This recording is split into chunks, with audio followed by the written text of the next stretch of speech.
गांव में चाहे लोग बेटा बेटी में फर्क करते हों, लेकिन तुलसी महतो के घर में ऐसा बिल्कुल नहीं था। वे अपनी बेटी सुभागी से उतना ही नहीं बल्कि कई बार तो अपने बेटे रामू से भी ज्यादा स्नेह करते थे। रामू अब जवान हो चला था, मगर स्वभाव से कुछ सुस्त और नासमझ था। उधर सुभागी अभी केवल 11 बरस की नन्ही बालिका थी, लेकिन घर के हर काम में ऐसी समझदार और चुस्त कि बड़े बड़े लोग भी हैरान रह जाते।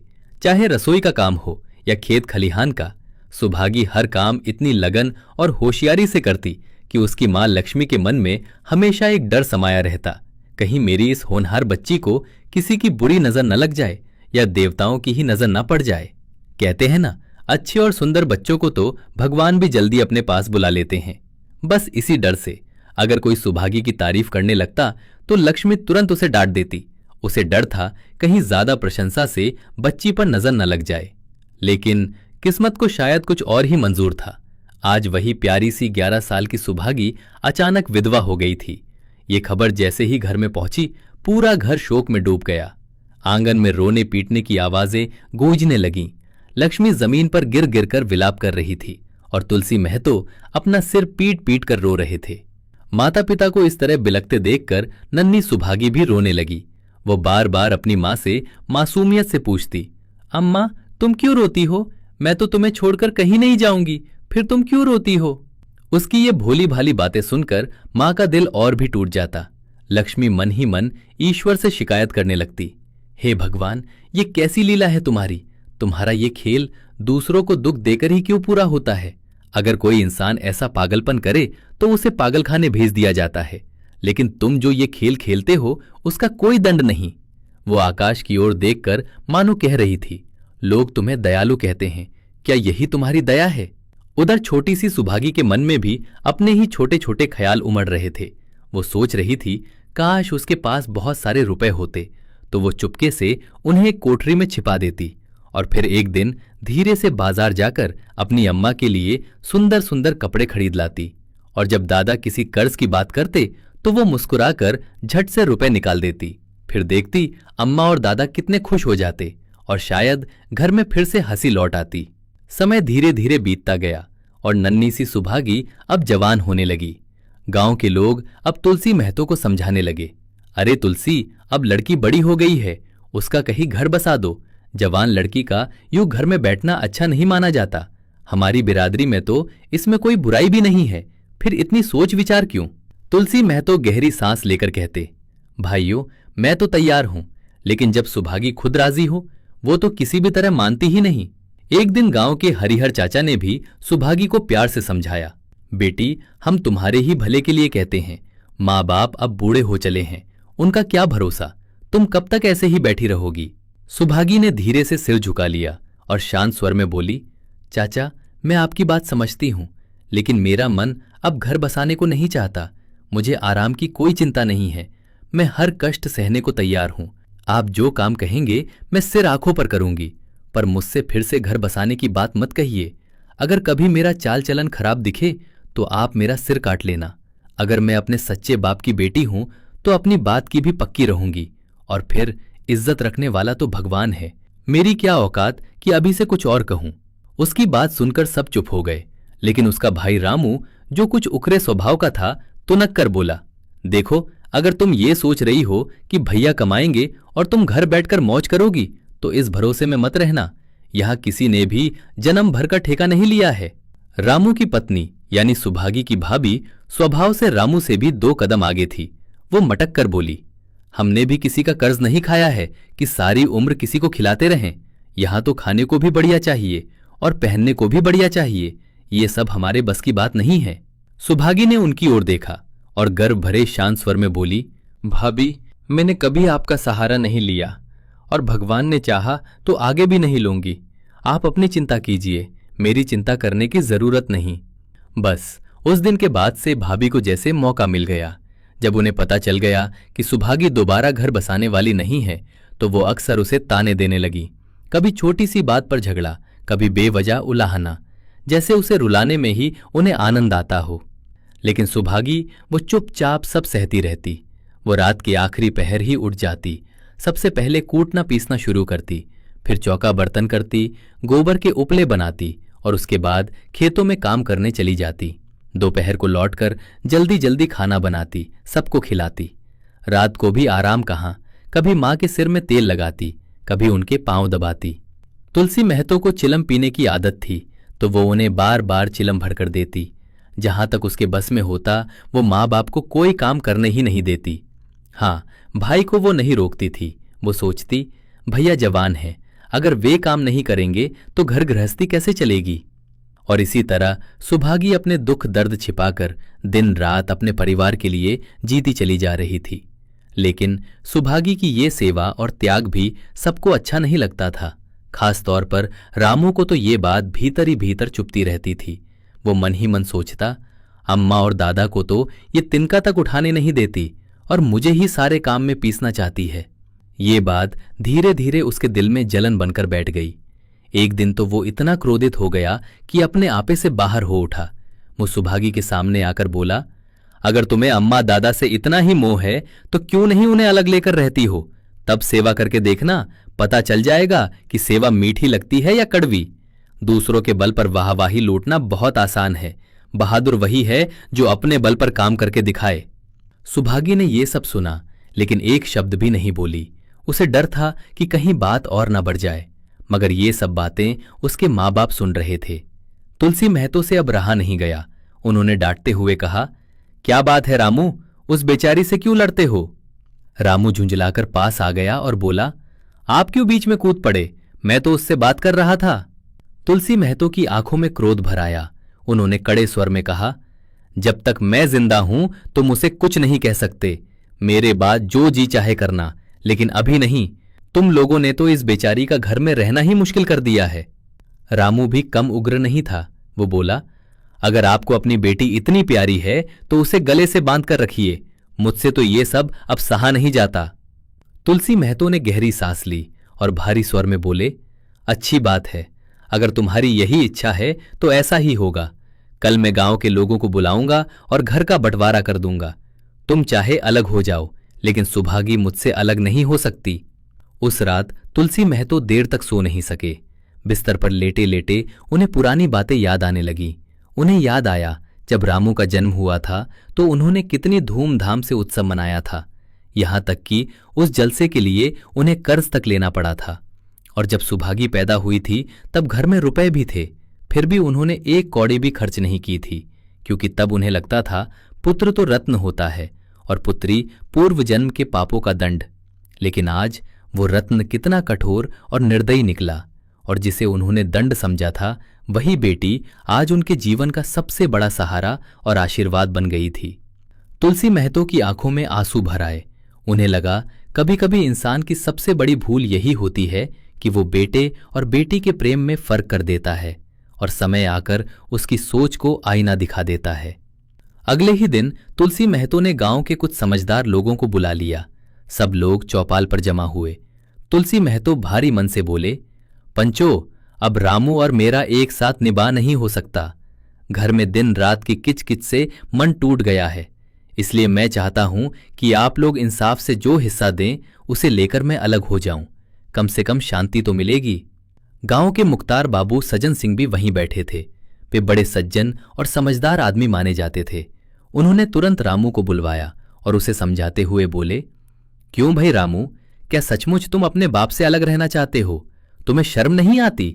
सिर्फ औरत के कहने पर माँ बाप से अलग होने चले हो? राम राम, आजकल के लड़कों को क्या हो गया है?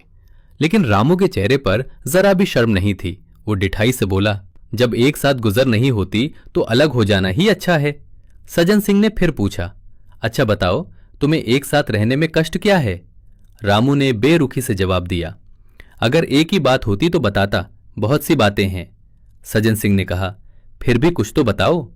रामू ने कंधे उचकाए और बोला, साहब, बस इतना समझ लीजिए कि इनके साथ मेरा निभा नहीं होगा, मुझे और कुछ नहीं कहना। इतना कहकर वो अकड़ता हुआ वहां से चला गया।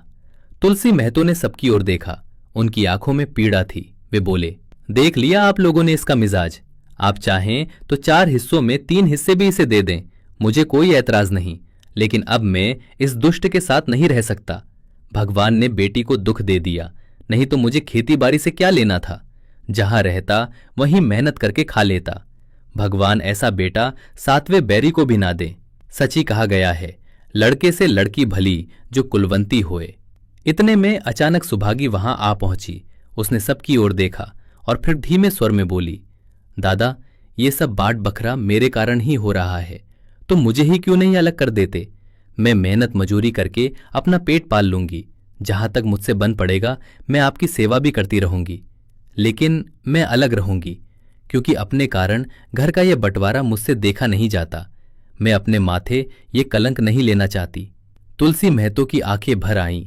उन्होंने तुरंत कहा, नहीं बेटी, हम तुझे कभी नहीं छोड़ेंगे, चाहे संसार ही क्यों ना छूट जाए, पर तुझे नहीं छोड़ेंगे। रामू का तो मैं मुंह तक नहीं देखना चाहता। उसके साथ रहना तो बहुत दूर की बात है।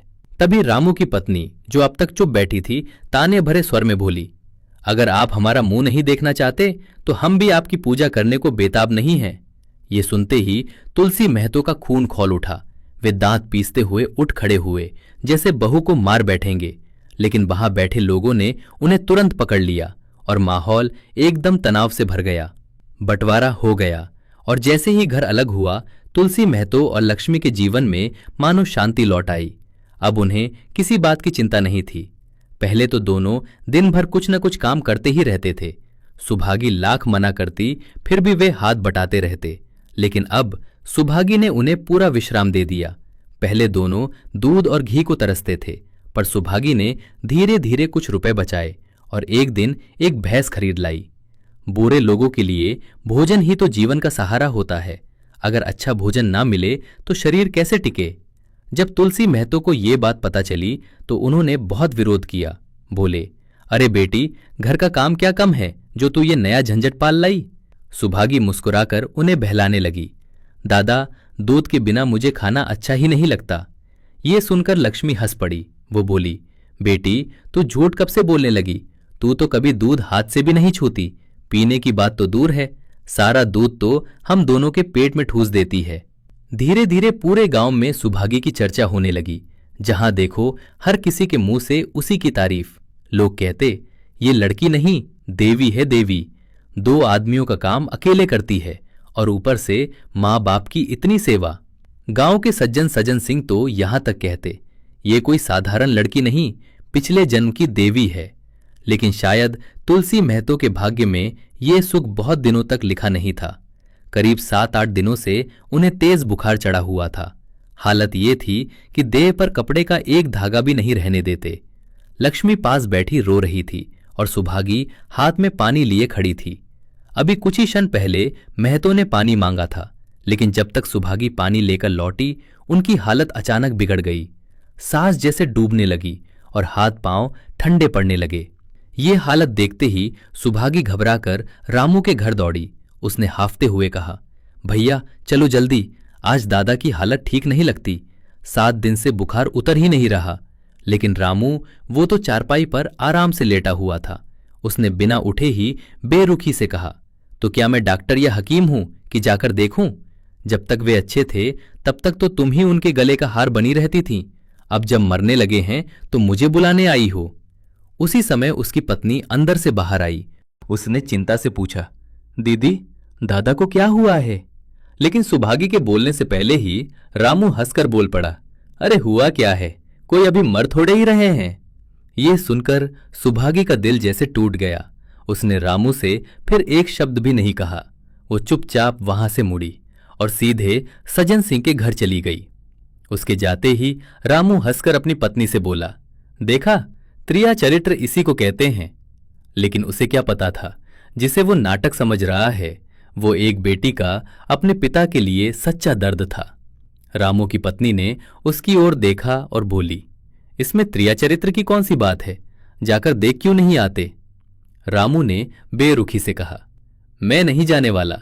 जैसे उसे लेकर अलग हुए थे वैसे ही उसे लेकर रहें। मर भी जाएं तो भी मैं नहीं जाऊंगा। पत्नी ने फिर समझाया, अच्छा, अगर सच में मर ही गए तो आग देने तो जाओगे ना, तब कहाँ भागोगे। रामू हंसकर बोला, क्यों, सब कुछ उनकी प्यारी सुभागी कर लेगी। पत्नी ने गंभीर होकर कहा, तुम्हारे रहते वो क्यों करेगी। रामू बोला, जैसे मेरे रहते उसे लेकर अलग हो गए थे वैसे ही कर लेगी। पत्नी अब कुछ सख्त हो गई। वो बोली, नहीं जी, ये अच्छी बात नहीं है। चलो कम से कम देख तो आओ, आखिर वो तुम्हारे बाप ही तो हैं। फिर गांव में किसे मुंह दिखाओगे? लेकिन रामू झल्ला कर बोला, चुप रहो, मुझे उपदेश मत दो। उधर जैसे ही सज्जन सिंह बाबू को तुलसी महतो की हालत का समाचार मिला, वो तुरंत सुभागी के साथ भागे भागे उनके घर पहुंचे। लेकिन जब वे वहां पहुंचे तो महतो की हालत और भी बिगड़ चुकी थी। सज्जन सिंह ने उनकी नाड़ी देखी, वो बहुत धीमी चल रही थी। उन्हें तुरंत समझ में आ गया, अब जीवन के दिन पूरे हो चुके हैं। घर में जैसे मौत का साया छा गया था। सज्जन सिंह की आंखें भर आईं। उन्होंने धीरे से पूछा, महतो भाई, अब कैसा जी है? तुलसी महतो जैसे गहरी नींद से जाग उठे। उन्होंने धीमे स्वर में कहा, बहुत अच्छा है भैया, अब तो चलने की बेला आ गई है। लेकिन जाते जाते एक बात कहे जाता हूं, अब सुभागी के पिता तुम ही हो। मैं उसे तुम्हारे ही भरोसे छोड़ता हूं। ये सुनकर सज्जन सिंह की आंखों से आंसू बह निकले। उन्होंने भावुक होकर कहा, भैया महतो, ऐसी बातें मत करो। भगवान ने चाहा तो तुम बिल्कुल अच्छे हो जाओगे। और जहां तक सुभागी की बात है, मैंने उसे हमेशा अपनी बेटी ही समझा है और जब तक जीऊंगा उसे बेटी ही समझता रहूंगा। तुम निश्चिंत रहो, मेरे रहते कोई भी सुभागी या लक्ष्मी को तिरछी आंख से नहीं देख सकेगा। अगर कोई और इच्छा हो तो वो भी कह दो। तुलसी महतो ने कृतज्ञता भरी आंखों से उन्हें देखा और धीरे से बोले, और कुछ नहीं कहना भैया, बस भगवान तुम्हें सदा सुखी रखे। सज्जन सिंह ने कहा, मैं रामू को बुलाकर लाता हूं, अगर उससे कोई भूल हो गई हो तो उसे क्षमा कर दो। लेकिन ये सुनते ही महतो का चेहरा कठोर हो गया। उन्होंने कहा, नहीं भैया, उस पापी हत्यारे का मुंह मैं नहीं देखना चाहता। इसके बाद घर में गोदान की तैयारी होने लगी। सबको समझ में आ चुका था, अब तुलसी महतो की जीवन यात्रा समाप्त होने वाली है। और सुभागी, वो चुपचाप खड़ी थी। आंखों से आंसू बह रहे थे, लेकिन दिल में सिर्फ एक ही सवाल था, क्या सचमुच इतनी सेवा और प्रेम के बाद भी एक पिता को बेटे से ये दिन देखना पड़ता है? तुलसी महतो के देहांत के बाद पूरा गांव रामू को समझाने लगा, जो भी हुआ अब कम से कम अपने पिता की अंत्येष्टि तो कर दो। लेकिन रामू का दिल पत्थर हो चुका था। उसने साफ कह दिया, जिस पिता ने मरते समय मेरा मुंह देखना भी स्वीकार नहीं किया, वो न मेरा पिता है और न मैं उसका पुत्र हूं।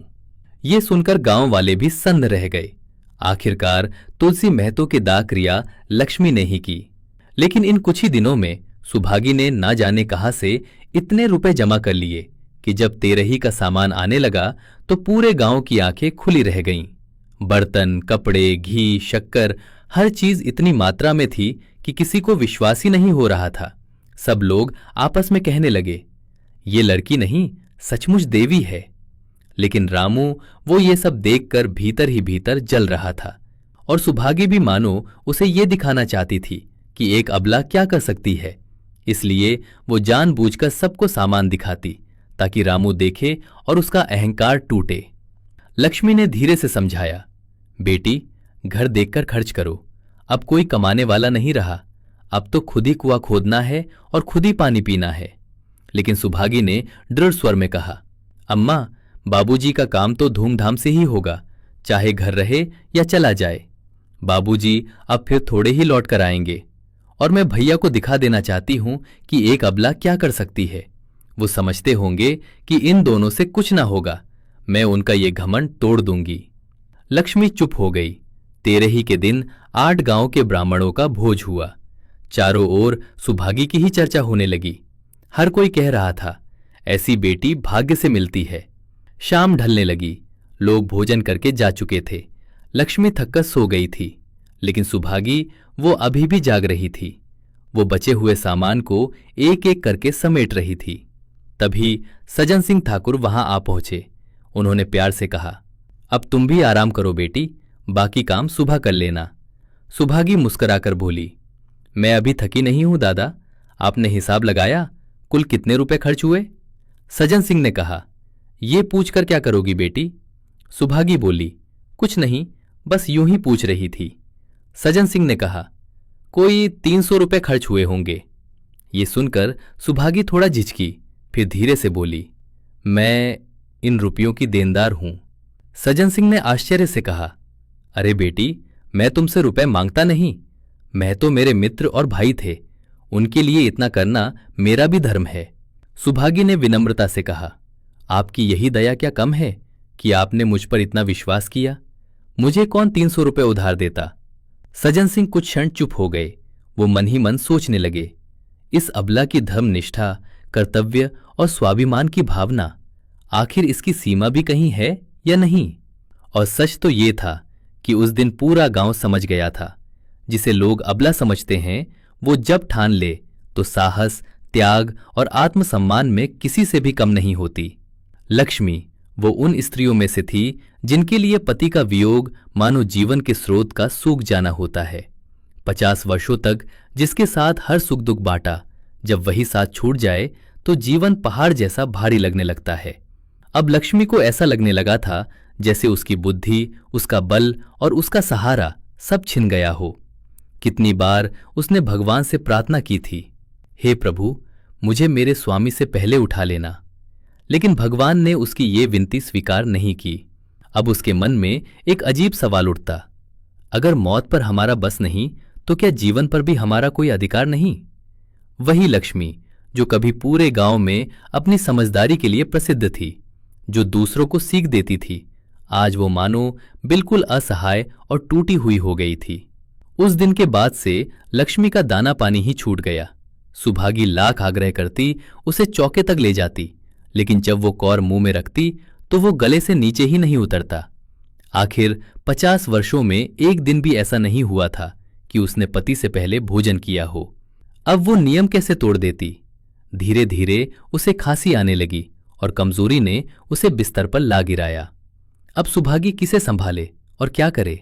एक ओर मां की बीमारी, दूसरी ओर सज्जन सिंह के रुपए चुकाने का कर्ज। अगर वो बाहर काम करने जाती तो मां अकेली रह जाती, और अगर मां के पास बैठती तो घर का काम रुक जाता।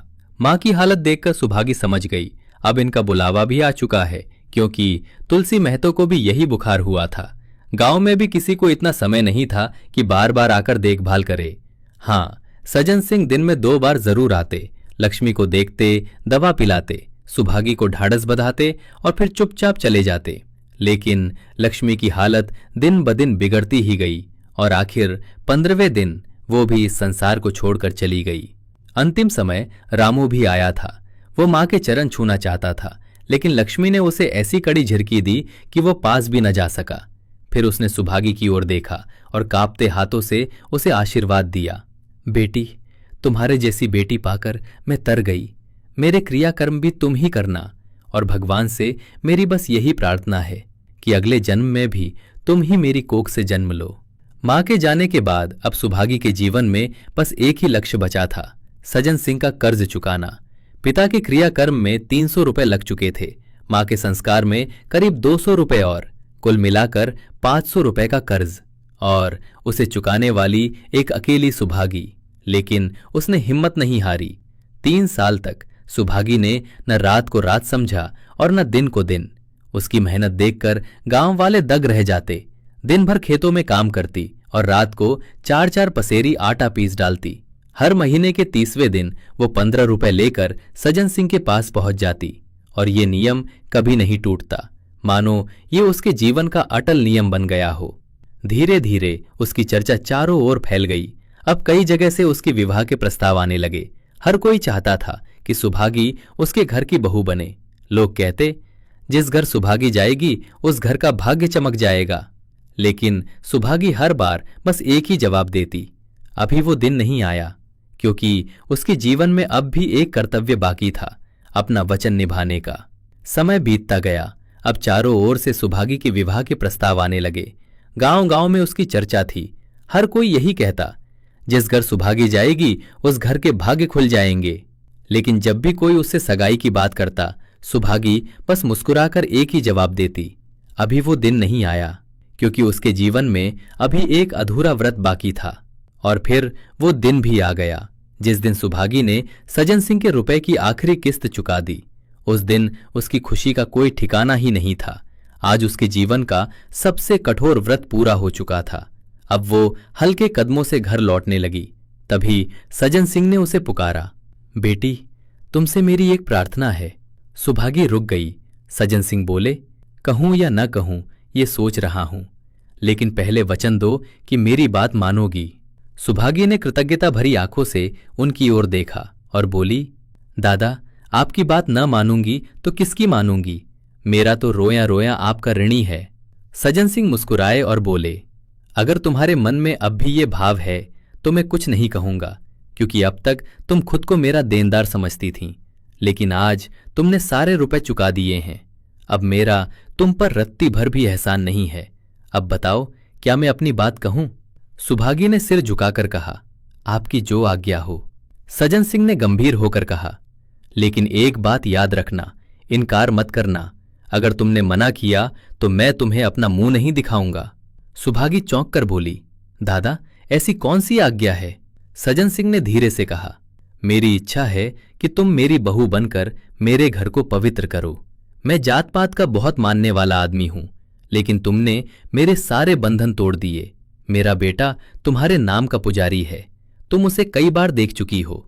अब बताओ, क्या तुम्हें यह रिश्ता मंजूर है? ये सुनकर सुभागी की आंखें भर आईं। वो धीरे से बोली, दादा, इतना सम्मान पाकर मैं तो पागल हो जाऊंगी। सज्जन सिंह भावुक होकर बोले, तुम्हारा सम्मान मैं नहीं कर रहा बेटी, भगवान कर रहे हैं। तुम तो साक्षात भगवती का अवतार हो। सुभागी ने विनम्रता से कहा, दादा, मैं तो आपको अपने पिता के समान मानती हूं। आप जो भी करेंगे मेरे भले के लिए ही करेंगे। आपके आदेश को मैं कैसे ठुकरा सकती हूं? ये सुनकर सज्जन सिंह की आंखें भर आईं। उन्होंने स्नेह से सुभागी के माथे पर हाथ रखा और आशीर्वाद देते हुए बोले, बेटी, तुम्हारा सुहाग अमर रहे। तुमने मेरी बात रख ली। अब मुझसे इस संसार में अधिक भाग्यशाली कौन होगा?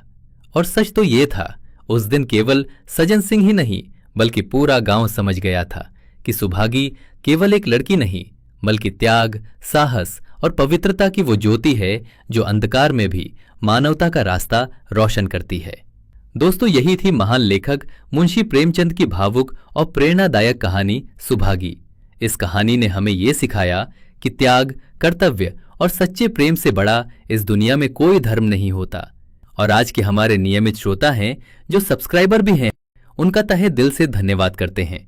उनका नाम है पंकज कुमार रोहतास बिहार से, गोलू कुमार इंदौर से, सृष्टि कुमारी पटना से, सुमन कुमारी सा बिहार से, दिनेश त्रिपाठी गया से, वर्षा सिंह मुंबई से, नेहा खट्टर दिल्ली से, खुर्शीद आलम आगरा से, शांभवी चौधरी कोलकाता से, सुनीता देवी दिल्ली से, सीमा सिंह राजपूत हैदराबाद से, पूनम पांडे वाराणसी से। दोस्तों, अगर आप भी चाहते हैं कि आपका नाम अगले वीडियो में लेकर आपको धन्यवाद दिया जाए, तो कृपया कमेंट में अपना नाम और अपनी जगह का नाम लिखें, ताकि आपका नाम अगले कहानी में आ सके। अगर आपको ये कहानी पसंद आई हो तो वीडियो को लाइक जरूर करें और अपने दोस्तों व परिवार के साथ शेयर करें, ताकि वे भी इस सुंदर कहानी से कुछ सीख सकें। आपको इस कहानी का कौन सा भाग सबसे ज्यादा भावुक लगा, नीचे कमेंट करके जरूर बताइए। और ऐसी ही दिल छू लेने वाली कहानियां सुनने के लिए हमारे YouTube चैनल रागिनी रस को सब्सक्राइब करना बिल्कुल ना भूलें। हम मिलेंगे अगली एक और शानदार कहानी के साथ। तब तक के लिए नमस्कार।